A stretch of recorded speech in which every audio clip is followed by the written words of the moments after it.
ఈ ప్రాజెక్టు నేను ముఖ్యమంత్రి అయిన తర్వాత 2014 ఎలక్షన్స్ అయిన తర్వాత 7 మండలాలు తెలంగాణలో ఉన్నాయి.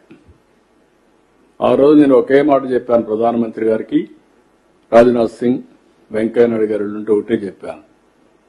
7 మండలాలు తెలంగాణలో ఉండి మీరు నేషనల్ ప్రాజెక్ట్ డిక్లేర్ చేస్తే ఆ 7 మండలాలు రాకపోతే ఇది ప్రాజెక్టు పూర్తి కాదు.